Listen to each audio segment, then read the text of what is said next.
اگر خدا نخواستہ ہارٹ اٹیک ہو جائے، دل کی حرکت بند ہو جائے تو پورا جسم لاش بن جاتا ہے اور جسم کی پوری وہ ایک لاشِ بے جان ہو جاتا ہے اور ساری روح اس کی زندگی ختم ہو جاتی ہے۔ یہ حال دارالعلوم دیوبند کا ہے کہ ایمان اور معرفت اور علم کا خون اس مرکز علم کے ذریعے سے ملت اسلامیہ کے اندر دوڑتا ہے۔ یہ دھڑکتا ہوا ملت اسلامیہ کا دل ہے اور اللہ تبارک و تعالیٰ نے اس کو وہ مقبولیت عطا فرمائی ہے کہ دنیا میں کہیں بھی تعلیم و تعلم کا سلسلہ جاری ہے تو امام حرم شیخ سعود الشریم اور پیر ذوالفقار نقشبندی دامت برکاتہم، ان حضرات نے کہا کہ ہم نے دنیا کے بہت سے ملکوں کا سفر کیا، ہر جگہ ہم نے دیکھا کہ کوئی فاضل دارالعلوم کا چاہے بالواسطہ ہو یا بلا واسطہ ہو قرآن کریم اور حدیث کی خدمت کرتا ہوا ہمیں ملا ہے۔ یہ دارالعلوم دیوبند کا فیض ہے۔ اور یہ کیوں نہ ہو، دارالعلوم دیوبند کی بنا میں سید الاولین والآخرین احمد مصطفیٰ محمد مصطفیٰ صلی اللہ علیہ وسلم کی روحانی توجہ کار فرما ہے۔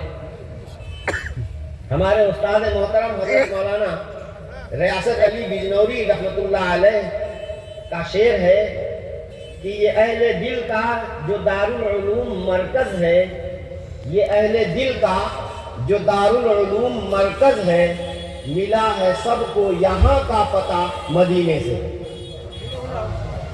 تو یہ علماء، یہ خدام در حقیقت جو اہل دل کا جو مجمع ہے، وہ در حقیقت ان کو اشارہ ملا ہے کہ ان کو اور انہوں نے اخلاص کے ساتھ دیوبند کی ایک بستی میں ایک عربی مدرسے کی بنیاد ڈالی۔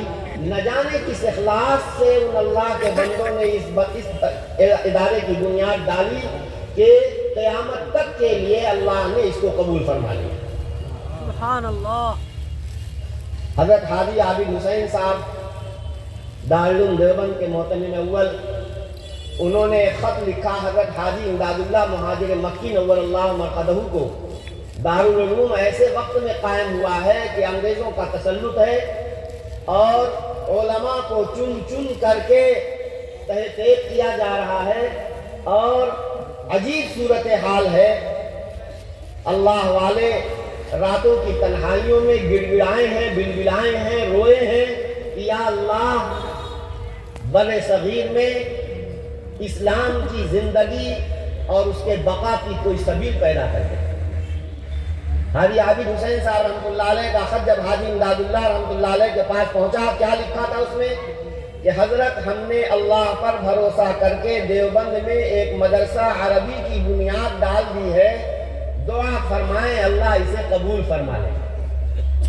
تو حاجی امداد اللہ مہاجر مکی رحمۃ اللہ علیہ کا جواب ادھر سے آیا کہ آپ لکھتے ہیں کہ ہم نے بنا ڈالی ہے، آپ لکھتے ہیں کہ ہم نے بنیاد رکھی ہے، آپ کو کیا معلوم کہ کتنے اللہ والے سجدوں میں کس قدر تڑپے ہیں اور روئے ہیں اور ملت اسلامیہ کے لیے انہوں نے تڑپ کر کے اللہ سے مانگا ہے، جس کے نتیجے میں اللہ نے یہ سبیل پیدا کیا۔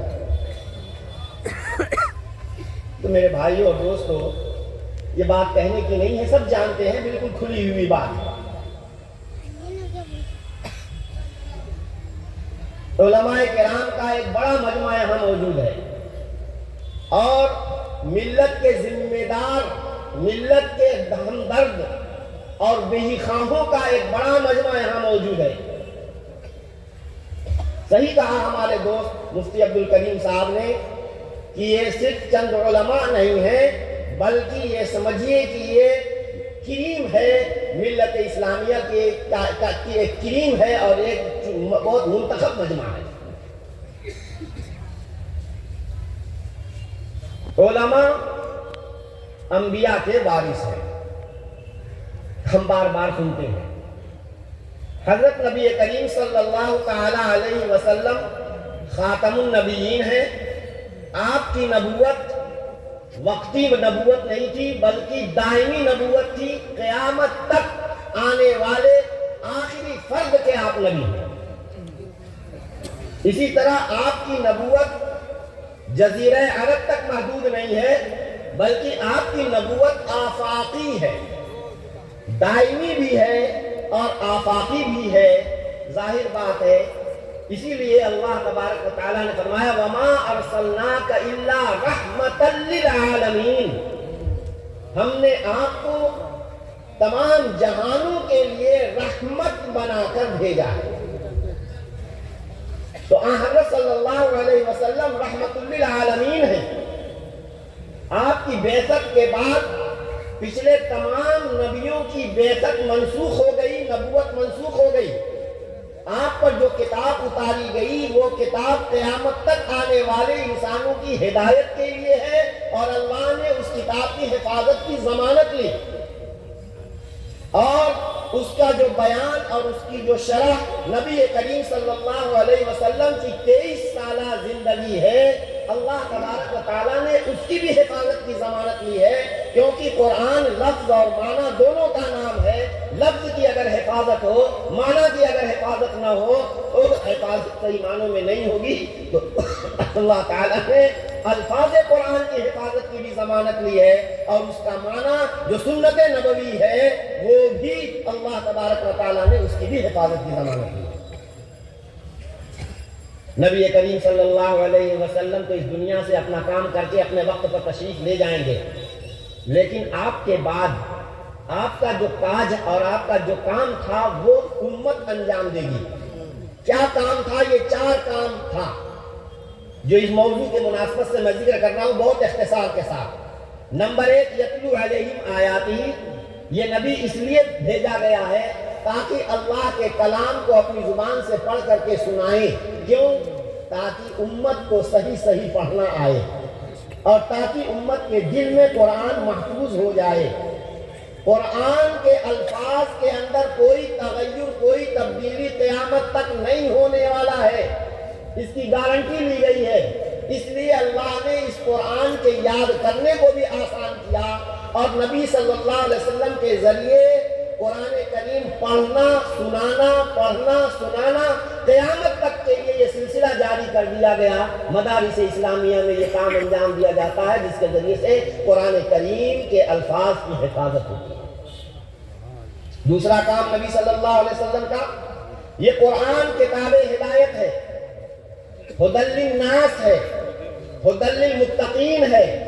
جن کے دلوں میں اللہ کا ڈر ہے وہی اس ہدایت سے فائدہ اٹھا سکتے ہیں. تو اس کتاب میں اللہ نے کچھ چیزوں کو حلال بتایا, کچھ چیزوں کو حرام بتایا, کچھ چیزوں کو اللہ تبارک و تعالیٰ نے اخلاقیات و آداب کے تعلق سے تعلیمات کے طور پر اتارا. قرآن کریم میں کچھ تعلیمات صریح طور پر ہیں اور بہت سی تعلیمات اشاروں کی شکل میں ہیں. ان سب کو بیان کرنے کا ذمہ اللہ تعالیٰ نے نبی کریم صلی اللہ علیہ وسلم پر ڈالا.